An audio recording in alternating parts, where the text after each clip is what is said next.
Bismillahirrahmanirrahim. Assalamualaikum warahmatullahi wabarakatuh. Alhamdulillahirabbil alamin. Wassalatu wassalamu ala asyrafil anbiya'i wal mursalin sayyidina Muhammadin wa ala alihi ajma'in. Wa ba'du, rabbi shrah li sadri wa yassir li amri wahlul 'uqdatam min lisani yafqahu qawli.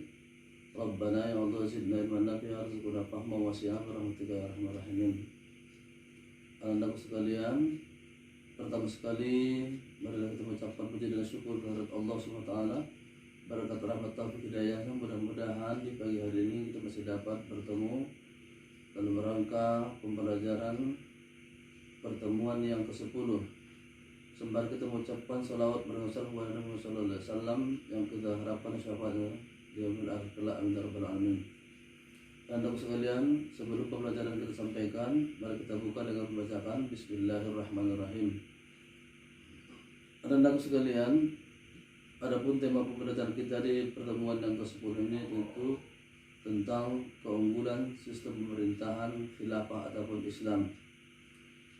Dan untuk sekalian, kita perlu mengetahui dulu tentang sistem pemerintahan Islam. Sebagaimana kita ketahui bahwa sistem pemerintahan Islam tidak sama dengan sistem pemerintahan kerajaan, tidak sama dengan sistem pemerintahan kekaisaran, tidak sama dengan sistem pemerintahan federasi, tidak sama dengan sistem pemerintahan republik. Dia adalah ditetapkan berdasarkan ketentuan yang ada di dalam agama Islam atau di dalam Al-Quran maupun hadis. Salah satu di antara keunggulan sistem pemerintahan khilafah Islam itu adalah istiqomah. Dia senantiasa beristiqomah, tetap pendiriannya, tidak seperti hal-hal yang disampaikan oleh sistem kerajaan, sistem federasi maupun sistem republik dan juga kekaisaran. Tapi dia sudah ada aturan-aturan yang baku di dalam Al-Quran maupun dalam hadis. Jadi dia tetap istiqomah menetapkan serta memberikan hukuman kepada orang-orang yang berbuat kejahatan ataupun kesalahan. Sebagai contoh, bahwasanya seandainya ada orang berbuat hal yang dilarang dalam agama Islam seperti mencuri, maka dia akan tetap diberikan hukuman yang layak kepadanya sesuai dengan ditetapkan Al-Quran. As-sariqu wasariqatu faqatu aydiyahu, pencuri laki-laki dan pencuri perempuan akan dipotong tangannya. Khilafah mempunyai 4 pilar atau kaidah yang mutlak wajib ada demi keberadaan dan kelangsungan khilafah. Jika salah satu pilar ini tidak ada, berarti khilafah tidak ada atau telah berubah menjadi bentuk negara atau sistem pemerintahan lain yang tidak islami. Kedudukan 4 pilar ini seperti halnya rukun-rukun sholat, yang jika salah satu rukun itu tidak ada, maka sholatnya tidak sah dan tidak diterima oleh Allah Subhanahu wa Ta'ala.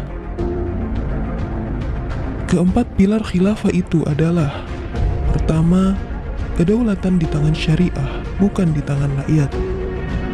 Kedua, kekuasaan di tangan umat. Ketiga, mengangkat satu orang khalifah adalah wajib atas seluruh kaum muslimin. Keempat, hanya khalifah saja yang berhak melegislasi hukum-hukum syara, dan khalifah saja yang berhak melegislasi undang-undang dasar dan segenap undang-undang. Pilar pertama, kedaulatan adalah di tangan syariah atau as-siyadah li asy-syar'i. Dengan kata lain, bahwa yang berhak mengatur manusia hanyalah syariah Islam, bukan hukum yang lain. Sebab definisi kedaulatan atau as-siyadah atau sovereignty adalah otoritas tertinggi yang bersifat mutlak, yang merupakan satu-satunya pihak yang berhak mengeluarkan hukum untuk mengatur perbuatan manusia dan benda-benda yang digunakan manusia. Tak ada perbedaan pendapat di kalangan ulama dan seluruh umat Islam bahwa kedaulatan di tangan syariah. Sebab kedaulatan di tangan syariah itu artinya bahwa Allah Subhanahu wa Ta'ala saja yang berhak menetapkan hukum bagi manusia. Allah Subhanahu wa Ta'ala berfirman, menetapkan hukum itu hanyalah hak Allah. Dia menerangkan yang sebenarnya dan Dia pemberi keputusan yang paling baik. Quran Surat Al-An'am ayat 57. Jika pilar pertama tentang kedaulatan ini hilang, yakni kedaulatan berubah menjadi di tangan rakyat, berarti khilafah itu dengan sendirinya sudah hancur dan berubah menjadi sistem demokrasi. Dalam demokrasi, kedaulatan di tangan rakyat, yang berarti bahwa satu-satunya pihak yang berhak mengatur hidup manusia adalah manusia itu sendiri, bukan Allah Subhanahu wa Ta'ala. Inilah perbedaan paling mendasar antara sistem khilafah dan sistem demokrasi. Dalam khilafah, kedaulatan di tangan syariah, sedangkan dalam demokrasi, kedaulatan di tangan rakyat. Jelas, demokrasi adalah paham kufur yang sangat bertentangan dengan Islam. Anak-anakku sekalian, demikianlah pembelajaran kita di pagi hari ini. Semoga ada manfaatnya, dan tetap menjaga protokol kesehatan, senantiasa berdoa kepada Allah Subhanahu wa Ta'ala, mohon perlindungan dari Allah Subhanahu wa Ta'ala. Kiranya kita semua, orang tua kita, guru kita semua dalam keadaan sehat walafiat. Demikianlah pembelajaran kita ini. Kita akhiri dengan ucapan alhamdulillah, alhamdulillahirabbil alamin. Billahi taufiq wal hidayah. Assalamualaikum warahmatullahi wabarakatuh.